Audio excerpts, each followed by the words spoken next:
प्यारे बच्चों, आइए सुनते हैं कहानी शबनम का ताज।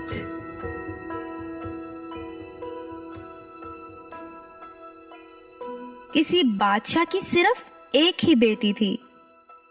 एक दिन सुबह को वो बाग में टहलने के लिए गई तो उसने फूल पत्तियों पे शबनम के कतरे चमकते हुए देखे। शबनम के ये कतरे इन हीरों से ज़्यादा चमकदार और खूबसूरत थे जो शहजादी के पास थे। शहजादी सीधी महल में आई और बादशाह से कहने लगी, मुझे शबनम का एक ताज बनवा दीजिए। जब तक मुझे ताज नहीं मिलेगा ना मैं कुछ खाऊंगी ना पीऊंगी। ये कह के शहजादी ने अपना कमरा बंद कर लिया और चादर ओढ़कर पलंग पर लेट गई। बादशाह जानता था कि शबनम के कतरों से ताज नहीं बनाया जा सकता, फिर भी उसने शहजादी की जिद पूरी करने के लिए शहर के तमाम सुनारों को बुला भेजा और उनसे कहा कि 3 दिन के अंदर अंदर शबनम के कतरों का ताज बनाकर पेश करो, वरना तुम्हें सख्त सजा दी जाएगी। बेचारे सुनार हैरान परेशान कि शबनम का ताज किस तरह से बनाए। इन सुनारों में एक बूढ़ा सुनार बहुत अक्लमंद था।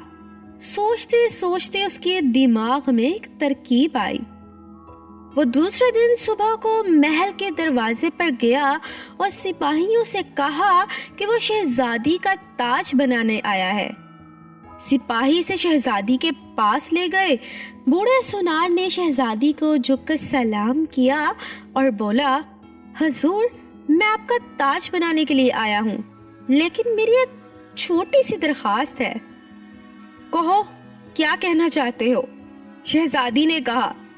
सुनार बोला, आप बाग में चलकर मुझे शबनम के वो कतरे दे दीजिए जिनका आप ताज बनवाना चाहती हैं। जो कतरे आप मुझे पसंद करके देंगी मैं फौरन उनका ताज बना दूंगा। शहजादी सुनार के साथ बाग में गई। फूलों और पत्तियों पे शबनम के कतरे जगमगा रहे थे, लेकिन शहजादी ने जिस कतरे को भी छुआ वो उसकी उंगलियों पर पानी की तरह बह गया। तब शहजादी ने एक सियानी होकर बूढ़े सुनार से माफी मांगी और अहद किया कि अब वो कभी भी ऐसी जिद नहीं करेगी।